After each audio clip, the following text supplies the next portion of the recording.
All right. Hello, theater addicts. My name is Danielle Benson, and I am about to be reviewing Bonnie and Clyde by The Ordinary Productions at the Cultch, which is behind me right there. I'm quite excited about this play. We did an interview with The Ordinary Productions, and they were just lovely people, so I'm sure that their show is going to be quite good. But I don't know a lot about the show. I know the story of Bonnie and Clyde's pretty iconic. I actually didn't grow up in Bonnie and Clyde, not growing up in North America. They weren't one of my icons. I did watch a lot of The Natural Born Killers when I was a kid. So I watched that movie over and over again. So somehow in my mind they're the same, and I know that's not true, but in my mind they are. So I'm really interested to see what the show's gonna be like. I know that they focus a lot on how real these people are, on how human they are, and much less on the like crazy kind of iconic legendy kind of things, and more on just like how human they are. So I'm excited about watching this show, and I'll let you know how it is after.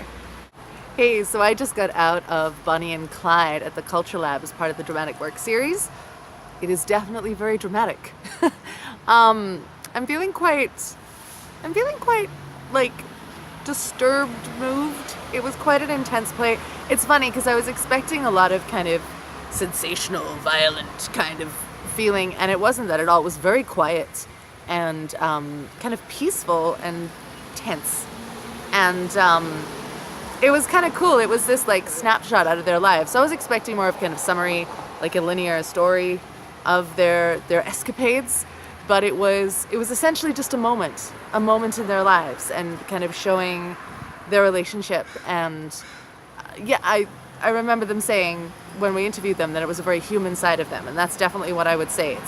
It's a very human piece. The acting is amazing. Emmett Lee Stang as Clyde and Kennedy Sloan as Bonnie, they were both so full in their characters. And it was especially because we had just interviewed them, like they are quite different from their characters, so it was really cool to see how fully they committed, and they had the accents going, which was very charming. And yeah, just a very kind of quiet, believable character piece is how I would describe this. Which wasn't what I was expecting, but it was beautiful. It was charming. It's funny. I didn't feel very disturbed during the show. I have a pretty high tolerance for disturbing content, but afterwards, I am feeling much more kind of. I really am feeling it now. So you want to be moved. It's a very simple set, like nice and clean. The set's nice and clean. The lighting's nice and clean. The music's very atmospheric, so it'll get you into that melancholy, before you even start. Kind of gritty. Something else I wasn't expecting was how poetic the language is. It's really, really beautifully written. And I remember them saying that in the interview, but I just didn't, register that. I wrote in my notes, what a strange, sick little relationship they have. Which I think is very judgmental of me, but that's what I wrote down. It was very quiet and atmospheric and tense.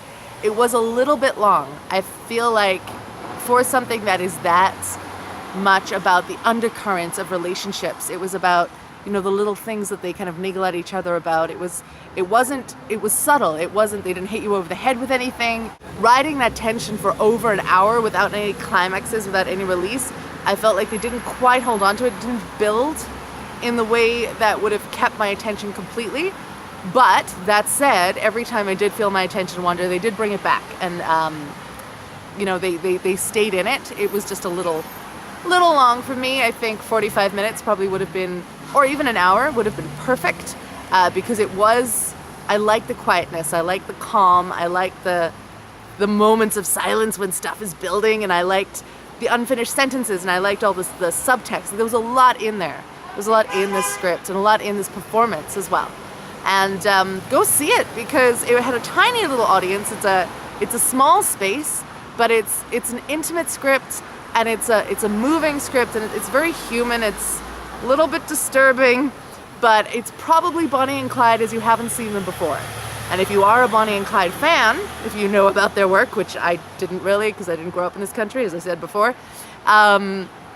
if you know about them, it's probably a very interesting profile. And if you don't know about them, it'll pique your interest. It's definitely piqued mine. I wasn't really interested in the story before. I was interested in the performance, but not the actual historical events. But now I am. So I think they did a good job of that. My name is Danielle Benson, and I have been reviewing Bonnie and Clyde by The Ordinary Productions at the C-Lab, the Culture Lab at the Culch, as part of the Dramatic Works series. If you saw Bonnie and Clyde and you'd like to share your thoughts, or if you want to see it and you'd like to share your thoughts, please do share your thoughts below in the comment section. I'd love to hear what you think. I'd love to hear how you felt about the relationships and the tension and the staging as well, because I didn't go into that in detail. And please subscribe so you don't miss any more of these awesome reviews. We'll see you at the Fringe.